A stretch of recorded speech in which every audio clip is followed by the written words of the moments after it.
So, what defines something as edible?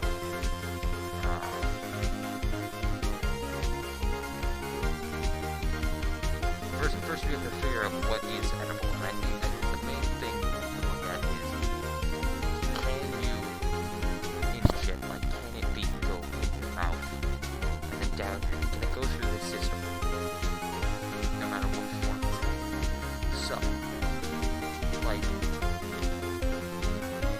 a tree, like your standard.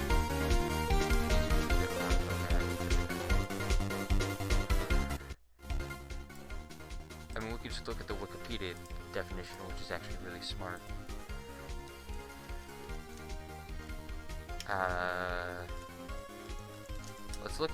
Let's look at what the internet defines as. I don't care about edible arrangements. Don't fill in my search. I'm realizing that that's probably, yeah, edible. That's probably gonna, like, I would eat a piece of, as soft as it becomes in your mouth. No, I think it's just a general texture thing. It's why some people find, like, oatmeal inedible. I'm one of those people. But they'll, like, love potato chips, you know? Like, one of them feels good. It's a feel in your mouth. There's a bunch of components. One of them is feel in mouth. Second is taste. Oh yeah, actually that's a really good thing to put down.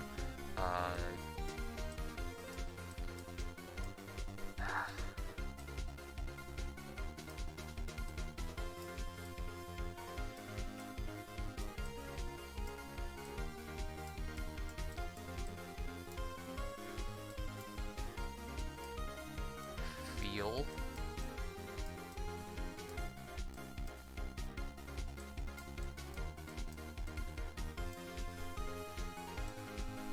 Why must the food be cooked? It doesn't have to be. That's the thing. Taste, I think smell. Basically,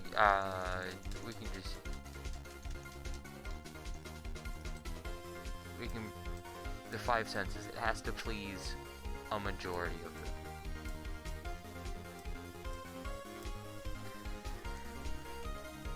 Cook doesn't need to be cooked. Sushi, great example. That is not cooked. Okay, now, definition of edible is fit or suitable to be eaten. So, but I don't think it's too cookie cutter, it's too scientific. Let me pause this. Is the stream? No? Okay. You are seeing the paint.net thing, right?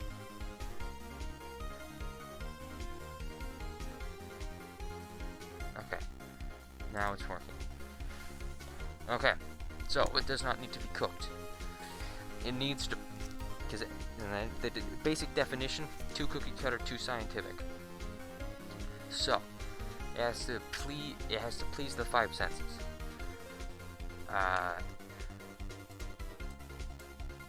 You know, like, change size.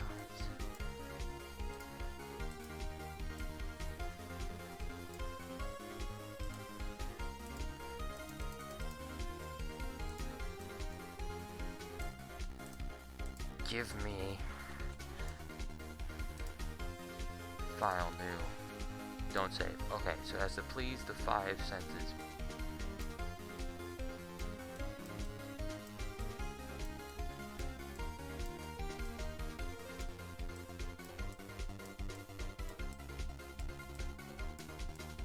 So it has to please five senses. It has to, I mean, you can't make anything fit.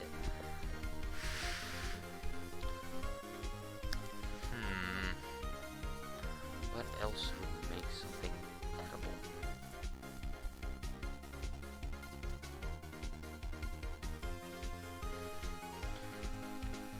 Hear me out.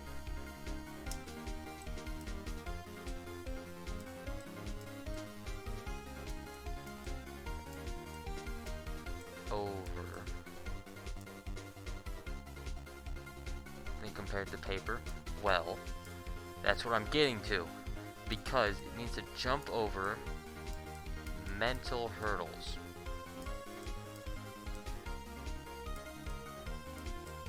Which leads back into pleasing the five senses. Because think about it. A piece of paper, well, you know that won't taste like anything. Or if it does, it won't taste strongly. Also know that the paper won't kill you. But a battery, you know for a fact that's going to taste metallic and not the good kind of metal like pennies or blood. No, it's going to taste horrible. It's going to taste like acid. Also know that the battery is going to kill you if you eat it. So, if it clears the mental hurdles and pleases the five senses, then it's most likely edible. But there's one more thing.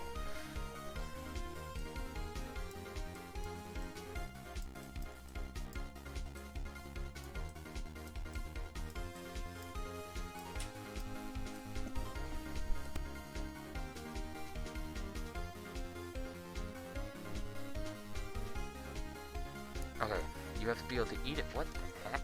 Oh wait, no. Eat more than once. That is the last step. So, you could be looking at a mushroom. Oh, like you can see it. It's like you know it's a poisonous mushroom, but it clears all the hurdles. You know it will taste fine. It should taste fine. Actually, this is kind of the second step. But who cares? You feel like it should taste fine. You honestly, like, it looks good, you touch it, it feels good, it smells good, I guess it sounds good. I don't know what it would sound like. I guess it wouldn't sound like that. But now, there's one more step. You know it's poisonous, meaning that you can't eat it more than once. Or if you do, well, you might survive, but you shouldn't eat it more than once, because like it could make you like really sick. If it makes it through all of these, if your brain isn't telling you no, if it makes sense, like it smells good, it tastes good, everything, if it works with your senses, and you know for a fact that you can eat it more than once, I think we can confidently say it is edible. Does that answer your question?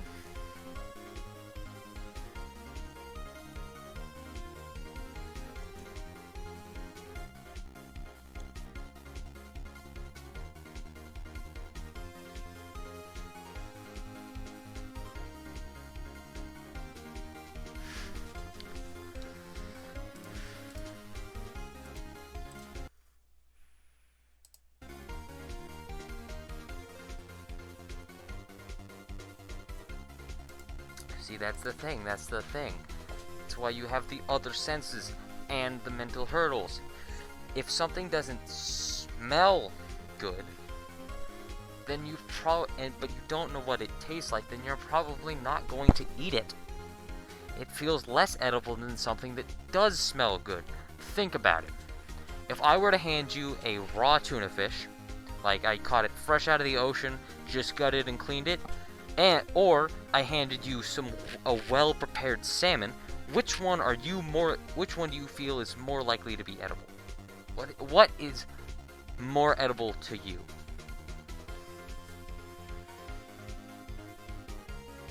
You don't know what either tastes like. That could be the worst tasting salmon you have ever had and the best tasting tuna you have ever eaten. But you don't know that yet. You haven't tasted it, you haven't put your fork in it, you haven't put the fork in your mouth. Nothing.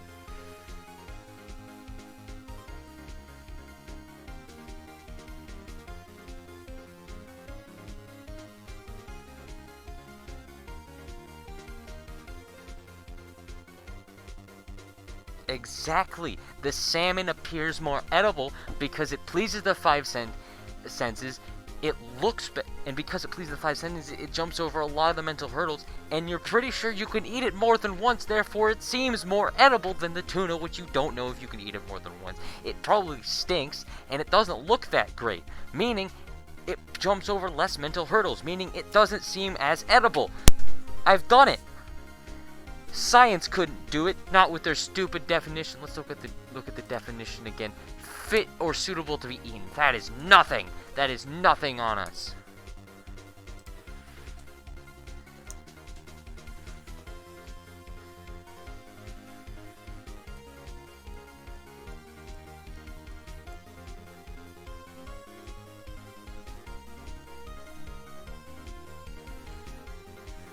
How long is this loop?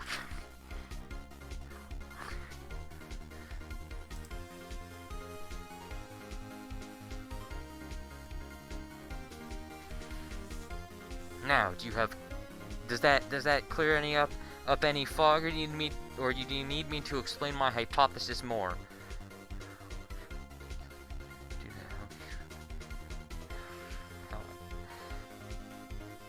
Yes, exactly! That is exactly my point. Larry was a fucking idiot. When he was offered a piece of paper and a battery, he should have taken a piece of paper and eaten it. Don't you see, Larry? Okay. I will not say that Larry is less functional, but his inability to look over this test and think about it critically is on him, not on the battery company. They are well within the right to make the battery look like sushi, as long as they don't put it near sushi.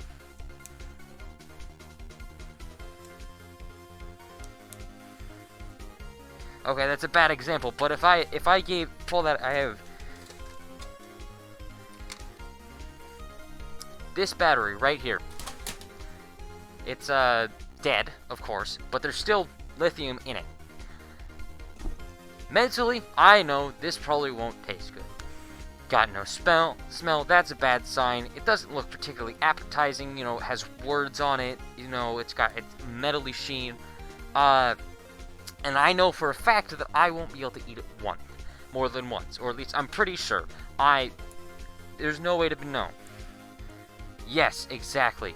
It's not, that's, nobody killed him. He just died because he ate the battery, That's how he died.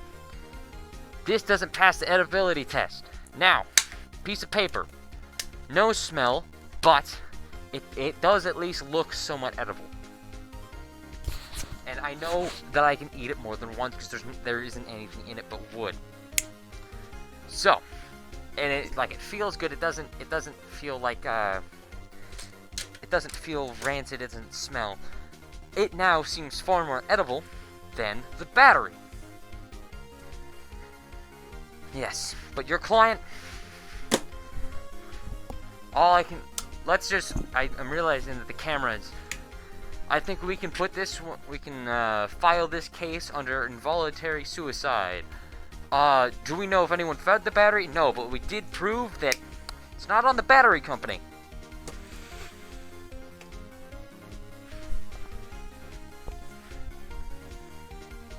What's next? What else do you need me to prove?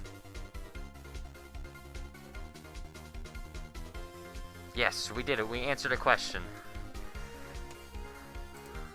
Let's put a check here. Let's pause the music. Let's find something else.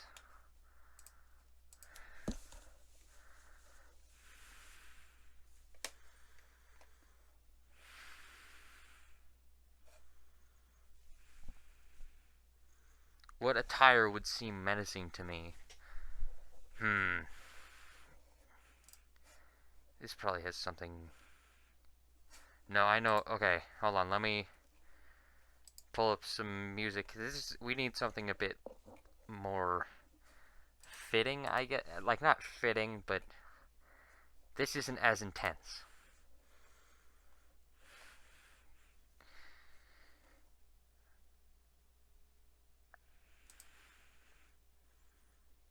I'm realizing now this is going to be way louder.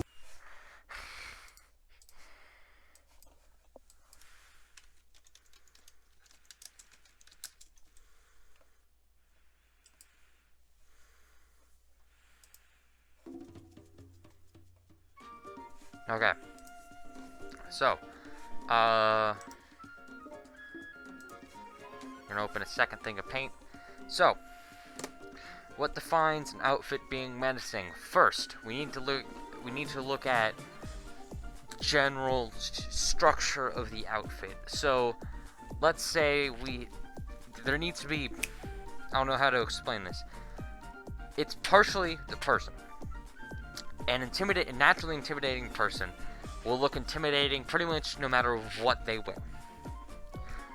And then where you rank on that shows what will look intimidating on you. If you're like a 1, nothing will look intimidating on you. If you're a 10, pretty much anything will look intimidating on you. An outfit itself, what it would need to look menacing is a sense of mystery. You don't know what you're gonna get out of it. You don't know, like, you can tell that something bad's there, but you can't tell exactly what. So, let's say, like, fully covering your, like, a trench coat. This is a trench coat. Listen, I'm not artistic with the mouse. Okay, our dude is at a 5. So what he would definitely need something that leans a bit more on the mysterious, you know, like possibly dangerous.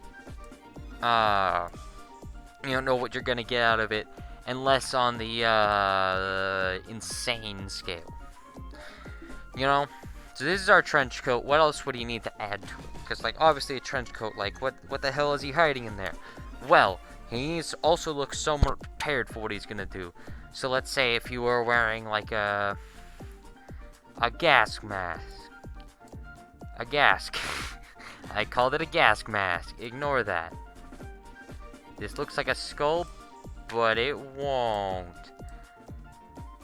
So like a gas mask, or maybe like a bulletproof vest. Something that makes him look like he's prepared to take some shit.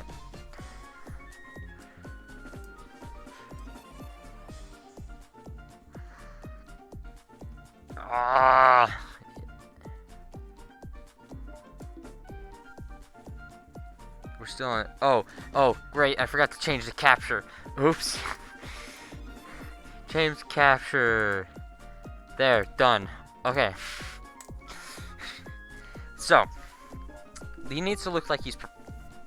They. Well, they. It's a they. We don't know. It could be a man or a woman. We can get into what makes the two genders. Oh, wow. What makes someone masculine or feminine menacing? Usually it's the same thing. Usually either big, angry face, usually. Shut up! I am openly queer. You cannot do this to me. So, like, some prepared to take some shit. Really, I think these 3 components, if you put them all together, then they'll look pretty menacing. Maybe we could add like a briefcase, maybe. You know?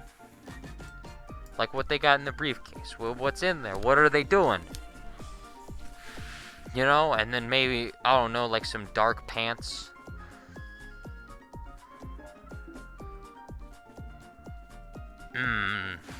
Pants. What if someone's baffling, confusing, almost a threat?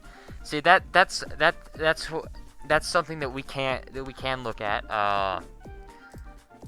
Select all of this. Shift.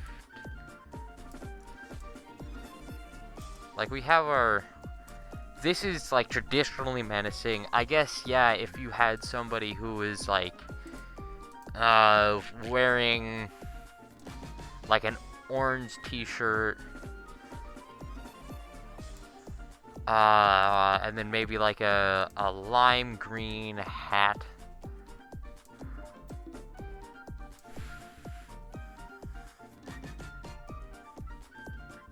Yeah, I think with a clown there has to be a certain level of. There needs to still be like the jovial, like, hi, I'm smiling, with a significant lack in the animatedness. You know?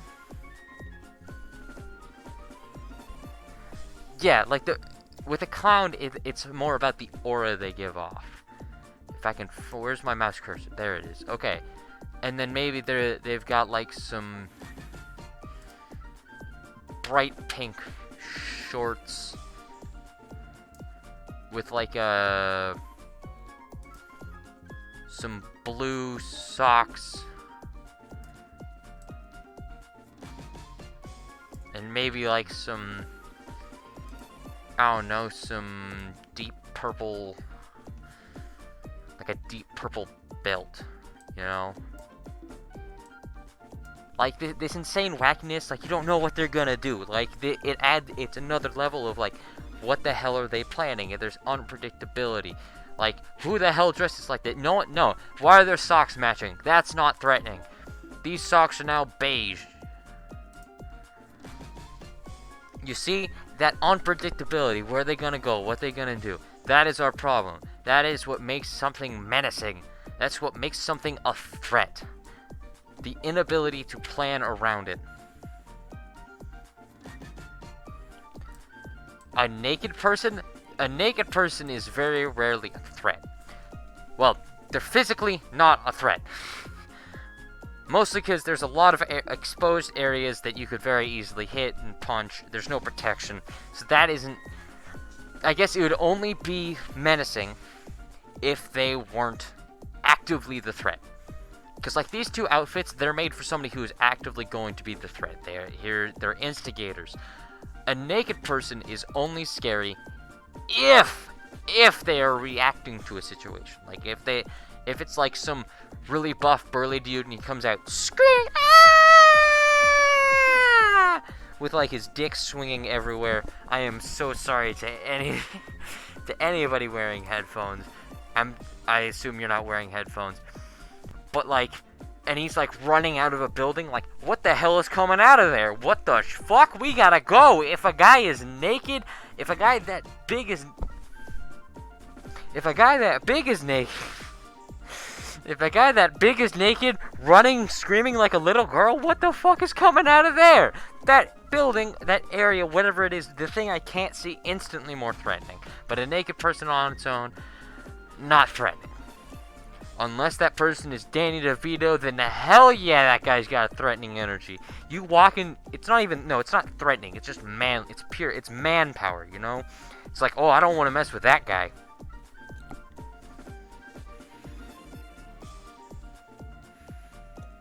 So does that explain it, you know? Does that work for you? Funny that we're on outfits and I pulled up an outfit shop.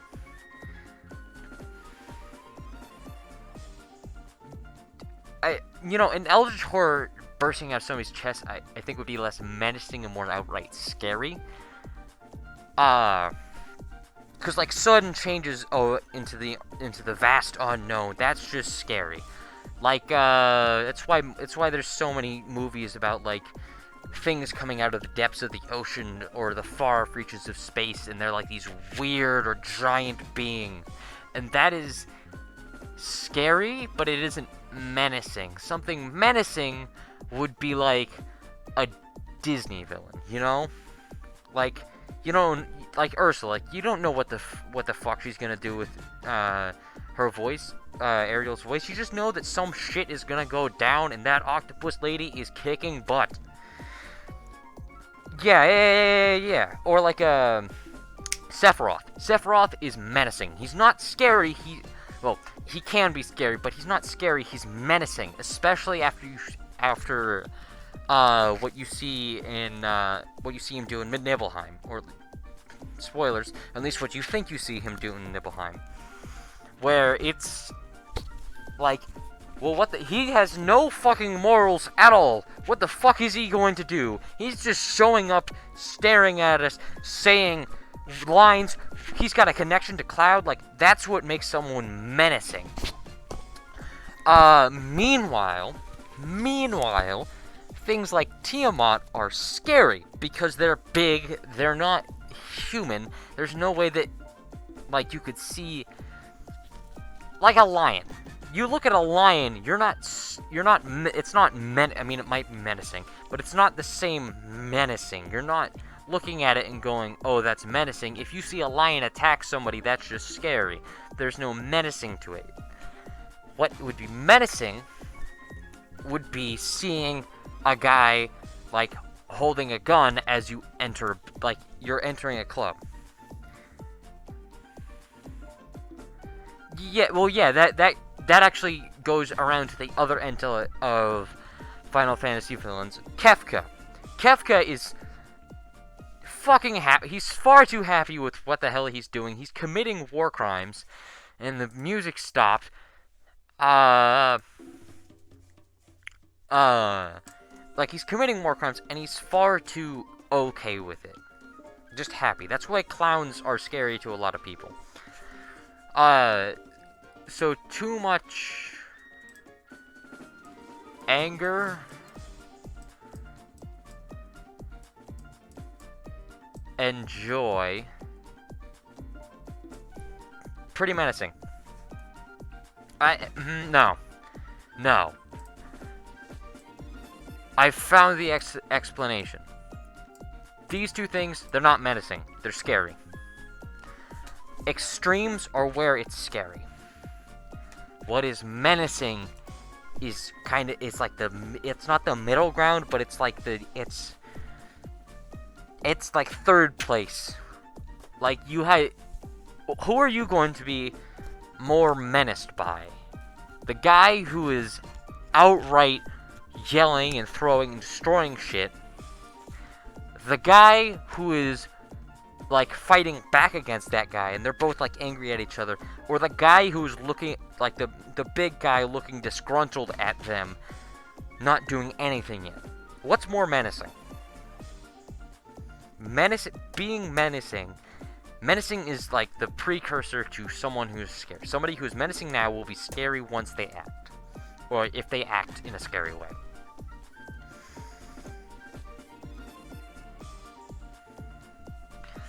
The same thing goes around. Size is also a threatening thing. See, Kirby, I wouldn't consider... Like, Kirby, I think none of their villains are outright menacing. Like, maybe Mark's. But, like, all of them are too cartoony, you know? Like Void Terminum, maybe. But also, it's got, like, the stupid heart mask. And its concept is scarier than the actual design, you know? But size can be a very menacing thing. But again, as soon as you dip into the extreme, it is no longer menacing, it is scary. Like, that's why a big buff guy, you know, that's fairly, like, menacing. Like, that's menacing, but as soon as you get another... If he's menacing, then this guy is just like, what the fuck is that scary? Why is there a guy that big? Why is there a thing there? That is a problem, you know? It's the extreme. If you gotta be third place in the extremes. Like, if that's like this lizard, this is a big ass lizard staring me down. That is scary. This gigantic fucking lizard. Yeah, it's like menacing is third place in any race. You know? Like, third place angry, that's where it gets menacing, where they haven't quite breached into the extreme. You gotta be not the extreme, but not the norm. It's gotta be that middle ground. Like, here's a bigger than average guy. This is bigger than average guy. This is fucking massive. This is a dragon. This is not a normal fucking lizard. This dragon staring me down. This is scary. This is like, I'm gonna fucking die. Meanwhile, why the fuck is this Komodo dragon staring me down? What the shit's gonna happen? Oh my god, it's standing up. Like, it's standing up at me. It's like a normal human size. What the shit is going... And it's not moving. It's not doing anything. But it's there. You know? Again, it's where the extremes... It's where you get... It's the extremes that take it to scary. Here, we'll type this out because... extreme is what makes something scary and no longer menacing.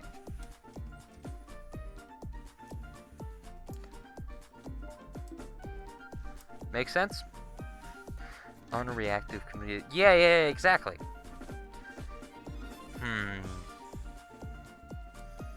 Yeah, but that's too situational to put into this. Like to put into words, because it's like, well, I just punched you in the face and you didn't react. Like that's, yeah, that's menacing, but it's menacing, but like,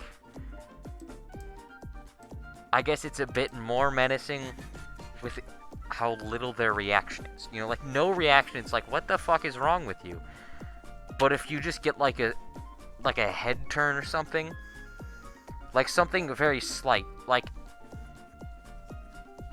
that's what so many like edgy characters try to do, where it's like, oh, you just shot me with a gun, and instead of like that's what makes certain villain like your Dios so scary or like menacing, where their reaction, like they turn around, you shoot them with a gun, they're like, a normal human would be like, and that's not menacing, that's not scary. A scary person would start laughing it off. I guess that's where Dio would be and stuff. Would like, yes, that was nothing! But then a menacing person would kind of stare you, like not stare, like somebody who just stood there and like got shot. It's like, oh, that's a fucking robot, that's nothing. But somebody who like raises an eyebrow at you questioningly, or does something that makes you look like weaker and smaller for doing something to them, that is where the problem is. Like that's menacing. Like, oh, you just stabbed me, well now I'm gonna look down at you slowly. Or you shot me, raising an eyebrow at you questioningly. Oh, you just punched me, slight head tilt over at you. You know? Again, it's the extremes that makes... It's the lack of an extreme, but the existence of... The lack of an extreme, but the existence of reaction, of being more than the norm. You know? That's where menacing is. It's the middle ground from... Like, here we have... It's like a yellow light. It's a yellow light. Exactly, that's what I was getting at. Like, like the sense of, you are weaker than me, but instead of, like, oh yeah, I'm going to turn into, like, an ancient beast. I'm going to turn into Godzilla. That's scary. What's menacing is the lack of that, but the existence of that belittling feeling. Like, oh, I just punched you, you didn't budge, instead you, like, looked at me and, like, maybe smiled slightly or something. That is, I guess, smiling, it's... I have to explain this. Brush. Okay, so here we have our red. Here we have our green. You know, this is our normal. This is our extreme. Menacing, right here.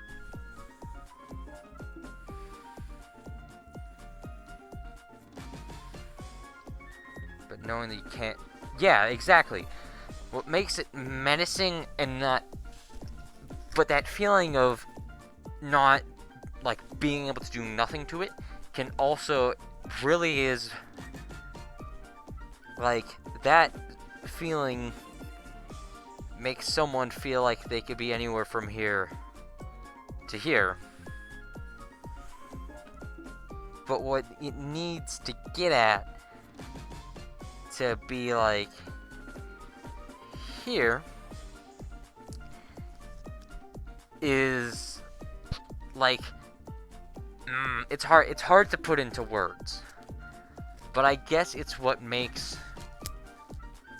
it's the psychological aspect, not the physical aspect, you know? Like physically, yes. I guess being put in a cage match with like Chuck Norris or Bruce Lee, like that is a scary thought. But what makes it menacing is trying and realizing that you are doing nothing to this like what you perceive as like at least somewhat normal, grounded. Meanwhile, being put in a cage match with Cthulhu has its natural like psychological effects. But when you look at it, like, you punch it, you do nothing, it's like, oh, well, yeah, it's still scary because it's fucking Cthulhu, but because it's not the norm and I did nothing to it, like, there's an explanation. It's just scary because scary. Ah, God, that doesn't quite work, you know? Like, something that doesn't seem normal, something that does dip into the extreme. Again, it's the extreme. This is the law of menacing. Right here. The extreme is what makes something scary and no longer menacing. Something that can't be perceived as the norm is less likely to be perceived as menacing and more likely to be perceived as monstrous. Get it? They take note, so you know they did care, but it's simply like, yeah. Kind of? No. No, see. Okay. Again, we're extreme. So here we have reacting like a normal person. Here we have reacting like not reacting at all. Just like standing there cold-faced. Here we have a slight reaction.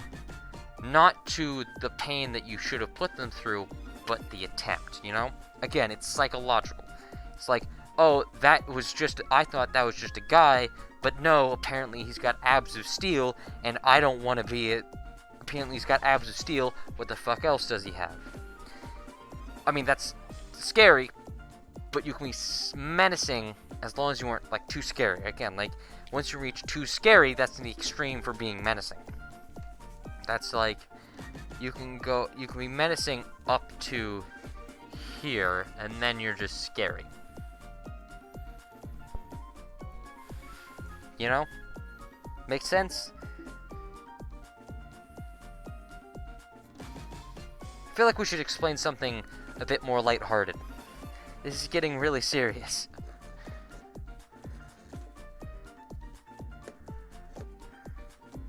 But does that make sense? Does that explain it?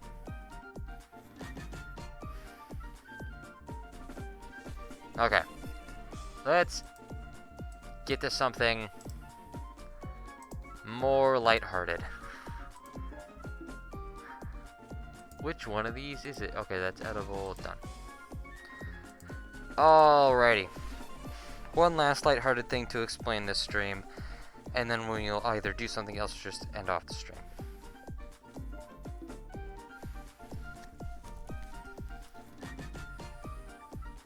Funniest, weirdest thing you want to see me stumble to explain, because I cannot speak.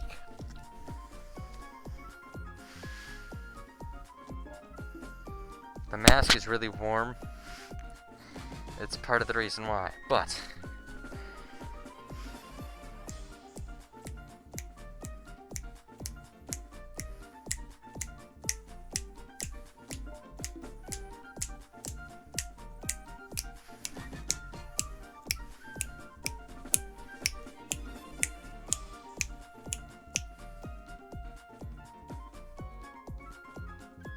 again, lighthearted, not fucking crimes.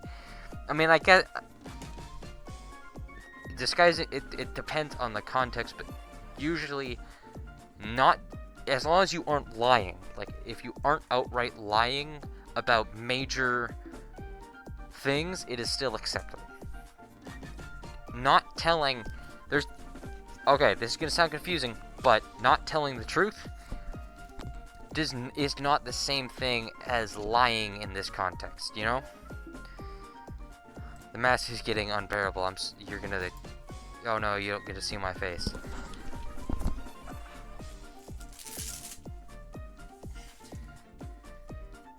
But, okay. Still gonna keep talking to you. So, you can not disclose the truth without lying. So, like, if I asked you, and this is only for certain details. I think...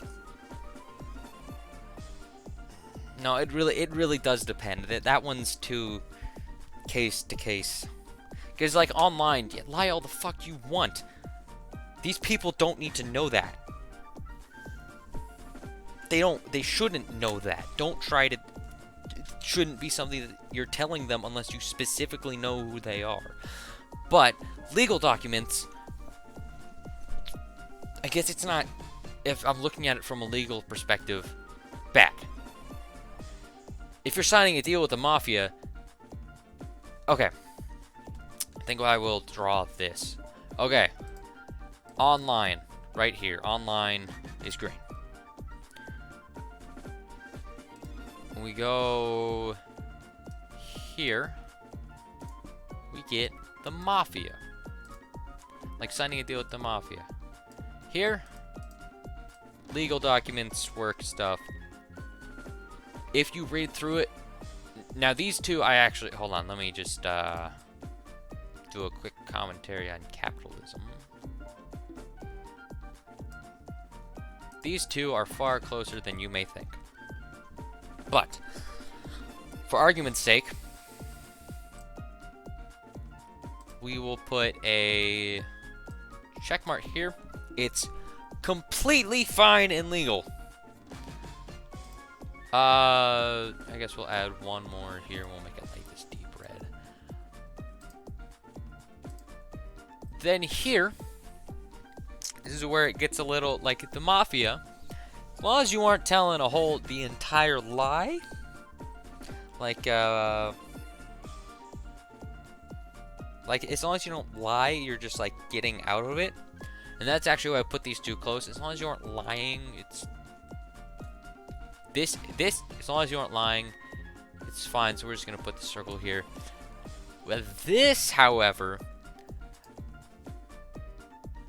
if it's like, yeah, we can exploit your labor and you'll get paid less than minimum wage, I say it's fairly acceptable to like not sign it. That way you can get out of like NDAs and such, or you can like there's a fun video of somebody trolling the Daily Wire by just deleting an entire section of the NDA, meaning they can talk about all the fuck they want.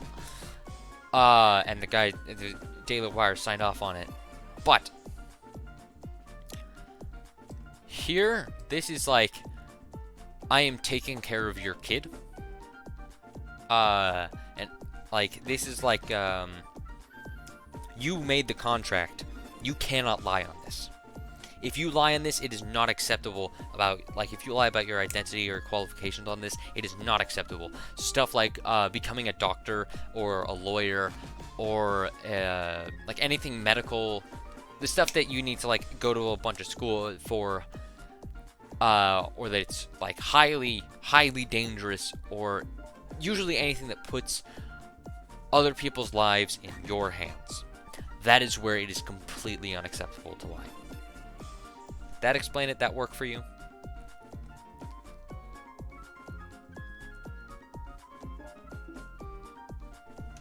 Cool.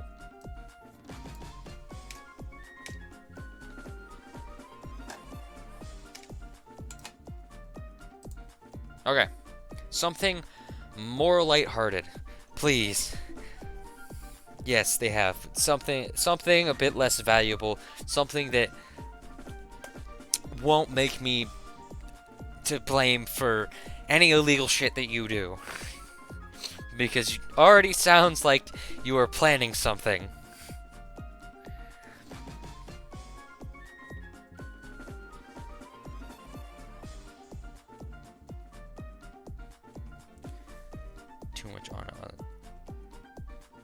How many decorations are too much? If you are not able to... Okay, this is another one. It'll be quick, easy.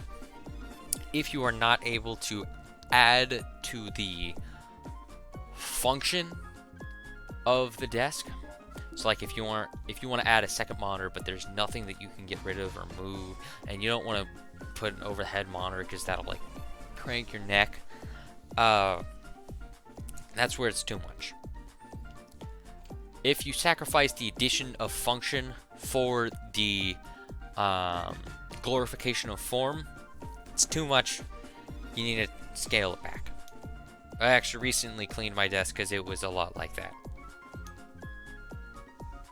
The setup, the form, it could not be improved. So I cleaned up the desk majorly, and there's a bunch of room where I can move stuff around if need be.